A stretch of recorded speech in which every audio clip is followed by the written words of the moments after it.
अस्सलामुअलैकुम students, how are you. मेरा नाम है सर अबू बकर खालिद, मैं मैथ्स फिज़िक्स का टीचर हूँ। आज का बेटा लेक्चर सीरीज़ हम स्टार्ट कर रहे हैं। चैप्टर नंबर 1 आज डिस्कस करेंगे, सेकेंड ईयर फिज़िक्स का चैप्टर नंबर 1। इसका नाम जो है इलेक्ट्रोस्टैटिक्स।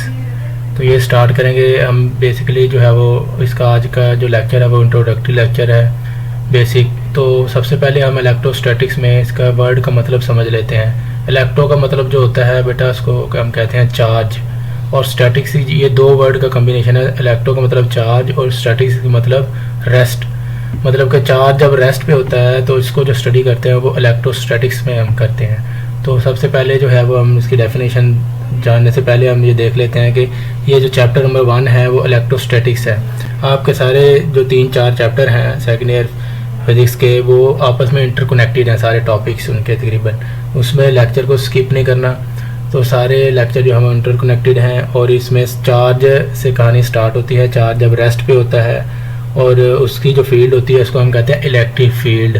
तो चार्ज जब रेस्ट, चार्ज होता है क्या है उसको भी डिफाइन करेंगे। और जो है वो जब मूव करता है चार्ज, तो दो तरह से वो मूव करता है, जो मैंने डिस्कस भी किया है। तो वो फिर करंट पैदा होता है उससे। जब वो मूव करता है चार्ज, या तो यूनिफॉर्म स्पीड से मूव कर सकता है, यूनिफॉर्म वेलोसिटी से, या फिर वेरिएबल वेलोसिटी से मूव कर सकता है। तो वो जब मूव करेगा तो करंट पैदा होगा। तो करंट से दोबारा हम मैग्नेटिक फील्ड पैदा होगी। मैग्नेटिक फील्ड के चेंज होने से फ्लक्स चेंज होगा। जब मैग्नेटिक फ्लक्स चेंज होता है तो induce EMF and induce current generate again हो जाता है। तो ये सारे चैप्टर्स में जो है वो चार्ज से कहानी स्टार्ट होती है। चार्ज जब रेस्ट पे होता है तो इलेक्ट्रोस्टैटिक्स उसको हम कहते हैं। तो इसके हम डेफिनेशन देख लेते हैं। द डेफिनेशन जो है इसकी, the study of charges at rest. Rest पे जो चार्जेस की स्टडी हम करते हैं तो उसको हम कहते हैं electrostatics. Under the influence of electric force, मतलब कि इलेक्ट्रिक फोर्स का मतलब ये है कि ये जो चार्ज हैं ये फोर्स भी एग्जर्ट करते हैं एक दूसरे पे ना। इन्फ्लुएंस का मतलब कहते हैं असर, ज़ेर असर। तो इलेक्ट्रिक फोर्स के ज़रिए मतलब कि हम उसको हम कहते हैं स्टडी को, जब चार्ज रेस्ट में होते हैं तो उसको हम कहते हैं इलेक्ट्रोस्टैटिक। तो चार्ज जब मूव करता है विद यूनिफॉर्म वेलोसिटी, तो जब यूनिफॉर्म वेलोसिटी से चार्ज मूव करता है तो उसका एक्सेलरेशन 0 हो जाता है। हम ये स्लाइड में देखते हैं। अब ये देखो, ये चार्ज है, ये पॉजिटिव चार्ज है, एक दूसरा नेगेटिव चार्ज है। पॉजिटिव जब रेस्ट में होता है तो इसकी फील्ड होती है, इसको हम कहते हैं इलेक्ट्रिक फील्ड। इसकी आउटवर्ड होती है और नेगेटिव की इनवर्ड होती है। जब ये मूव करता है, ये देखें इस तरह ये वेव बनती है, मतलब कि जब ये मूव करता है चार्ज, ये यूनिफॉर्म से मूव कर सकता है या फिर वेरिएबल वेलोसिटी से मूव कर सकता है। जब यूनिफॉर्म वेलोसिटी से मूव करेगा तो इसकी जो इसका जो एक्सेलरेशन है वो 0 होगा, क्योंकि हमें पता है कि जो एक्सेलरेशन है उसको हम फार्मूला इस तरह लिखते हैं, V F V I over T. ये एक्सेलरेशन का फार्मूला होता है, ये आपने पढ़ा हुआ है, वी आई ओवर टी। तो जब यूनिफॉर्म स्पीड होगी, एक जैसी स्पीड होगी, तो ये तो कैंसिल नहीं हो जाएगी। हमारे पास यूनिफॉर्म स्पीड क्या होती है, यूनिफॉर्म वेलोसिटी। तो यूनिफॉर्म वेलोसिटी होती है equal change in displacement in equal interval of time. तो हमारे पास डिस्प्लेसमेंट से ताल्लुक होता है ना वेलोसिटी का, rate of change of displacement का वेलोसिटी। तो बहरहाल ये कैंसिल हो गया, एक्सेलरेशन क्या आ जाएगा, 0। एक्सेलरेशन जब हमारे पास 0 आ जाएगा तो ये मतलब कि एक्सेलरेशन जो है वो यूनिफॉर्म में 0 आ जाता है, तो करंट पैदा होता है। जब वेरिएबल स्पीड से ये मूव करेगा तो हमारे पास इलेक्ट्रोमैग्नेटिक वेव्स पैदा हो जाती हैं। इलेक्ट्रोमैग्नेटिक वेव्स पैदा हो जाती हैं, तो उसको ये मैंने डिस्कस भी किया है यहाँ पे। अब charge move with variable velocity, electromagnetic waves produce. Maxwell equation ने इनको डिस्कस किया है। मैक्सवेल इक्वेशन है, इस पे जो इलेक्ट्रोमैग्नेटिक वेव्स हैं वो हम बड़ी हायर क्लासेस में पढ़ते हैं, तो मास्टर लेवल्स पे। तो मैटर हम डिस्कस कर लेते हैं। Matter, what is matter? Anything that has mass and occupies space is called matter. ये आपने पढ़ा हुआ। वैसे जो मैटर होता है वो मास और चार्ज से मिलके बनता है। अब मास जो है वो हमारे पास नॉन ट्रांसफरेबल है। जैसे कोई भी चीज़ है, मार्कर या कोई मैटर जो मास रखती है, उसका मतलब ये मास और चार्ज से मिलके बनता है, बेसिक है। चार्ज जो है वो इंट्रिंसिक प्रॉपर्टी है, कुदरती। तो ये हमारे पास चार्ज डिवेल्प कैसे होता है वो भी हम देखेंगे। तो नॉन ट्रांसफरेबल मास जो है वो ट्रांसफरेबल नहीं है। ये इट डिपेंड्स अपॉन स्पीड, ये स्पीड पे डिपेंड करता है, क्योंकि हमारे पास जो स्पीड ऑफ लाइट, ये आपने पढ़ा होगा आइंस्टाइन की mass energy equation is equal to mc²। जब हमारे पास स्पीड ऑफ लाइट को अप्रोच करता है तो मास जो है वो एनर्जी में तब्दील हो जाता है।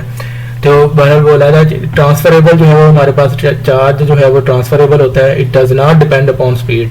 तो ये स्पीड पर डिपेंड नहीं करता। ये हमारे पास ये एक इक्वेशन दी है मैथ्स की जो है m is equal to M naught का मतलब होता है रेस्ट मैथ्स, ठीक है। तो ये हमारे पास m जो है वो चेंज आएगा मैथ्स में, जब चेंज आएगा तो ये नीचे लिखा है √1 माइनस v²/c²।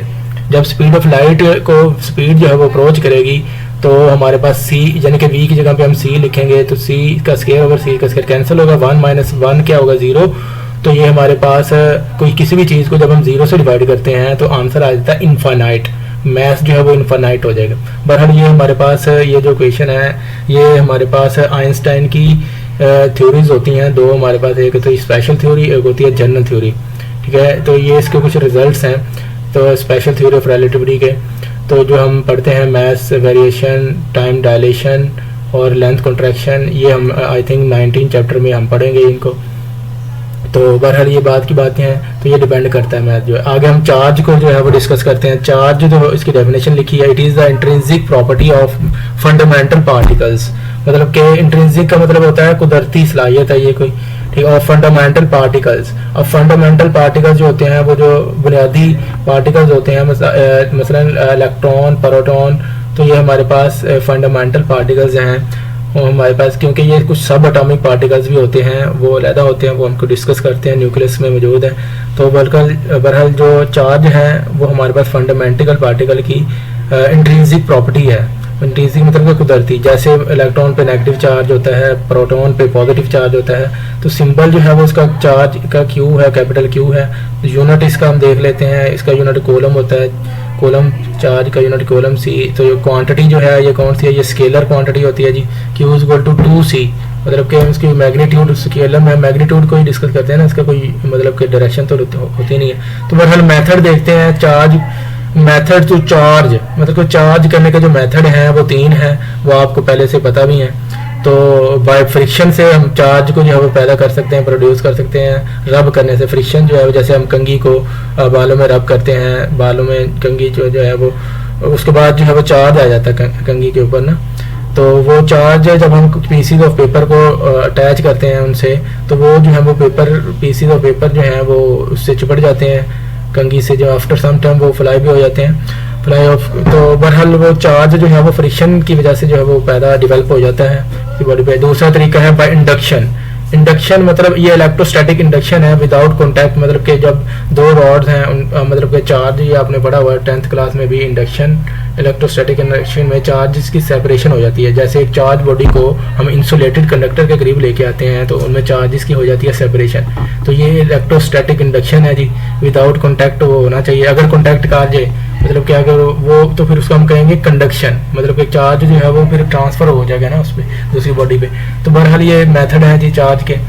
तो आगे है कंजर्वेशन ऑफ चार्ज। चार्ज जो है वो कंजर्व रहता है, मतलब कि हमारे पास ये कुछ लॉज होते हैं कंजर्वेशन के, जैसे law of conservation of momentum, law of conservation of energy. Energy जो है वो कंजर्व रहती है, एक हाल से दूसरी हाल में तब्दील हो जाती है। इसी तरह से चार्ज भी है जो वो है वो कंजर्व रहता है, जो चीज़ तब्दील ना हो। मतलब कि चार्ज का not be created, can not destroy, मतलब कि पैदा और डिस्ट्रॉय नहीं किया जाता, बट इट कैन ट्रांसफर, ये ट्रांसफर हो सकता है, ठीक है। Total charge of an isolated system का जो टोटल चार्ज है वो रिमेन कांस्टेंट, मतलब कि आइसोलेटेड सिस्टम जिसमें कोई एक्सटर्नल फोर्स नहीं लगती, मतलब कि वो हम आपको पता भी है आइसोलेटेड सिस्टम का जो चार्ज जो है वो Q1 Q2 बिफोर और आफ्टर, मतलब कि ट्रांसफर जब चार्ज हो जाता है उसमें कोई लॉस नहीं आता, मतलब कोई कमी नहीं आती। आफ्टर भी Q1 डैश और प्लस Q2 डैश, जैसे law of conservation of momentum होता है।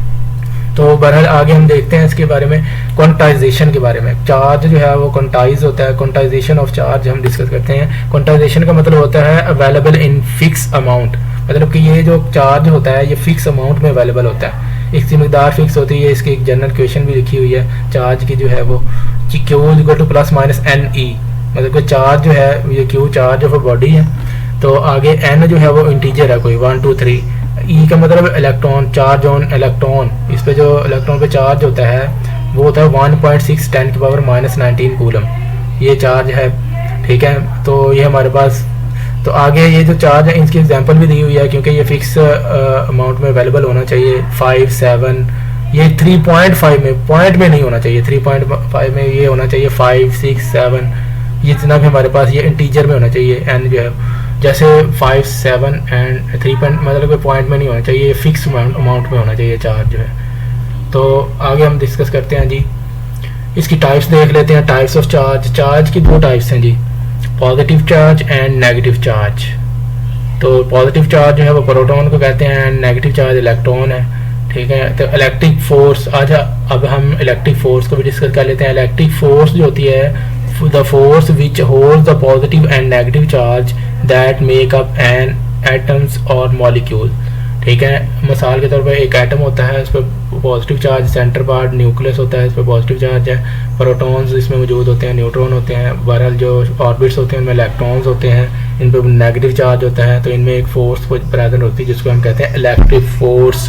तो इलेक्ट्रिक फोर्स होती है इनके दरमियान, जो इलेक्ट्रॉन रिवॉल्व करते हैं न्यूक्लियस के गिर्द जो है, ठीक है। तो सेंट्रीपिटल फोर्स मौजूद होती है, बहरहाल वो डिस्कस हम करेंगे आगे। जो है वो लॉज ऑफ इलेक्ट्रोस्टैटिक्स, 2 लॉज हैं, ये आपको पहले से पता है जी। तो चार्ज, लाइक चार्जेस जो है वो रिपेल ईच अदर, एक जैसे चार्ज आपस में रिपेल करते हैं एक दूसरे को। तो जो अनलाइक चार्जेस हैं वो अट्रैक्ट ईच अदर, मतलब कि अनलाइक चार्जेस जो हैं वो अट्रैक्ट करते हैं एक दूसरे की तरफ। तो ये था बेसिक जो है वो इसका लेक्चर था, इंट्रोडक्टरी। आज उसके बाद जो है वो कूलम लॉ है, इसका फर्स्ट लॉन्ग जो है कूलम लॉ, ये एक डिटेल लेक्चर में इसको भी डिस्कस करेंगे। बहरहाल आज का लेक्चर आपको समझ आया है, तो उसमें अगर आज का लेक्चर जो है, इसमें अगर आपको कोई क्वेश्चन है तो आप कमेंट बॉक्स में पूछ सकते हैं। और इसके अलावा आपको वीडियो पसंद आई, लाइक करें, सब्सक्राइब करें और अपने फ्रेंड्स में शेयर करें। Thank you so much. अल्लाह हाफिज़।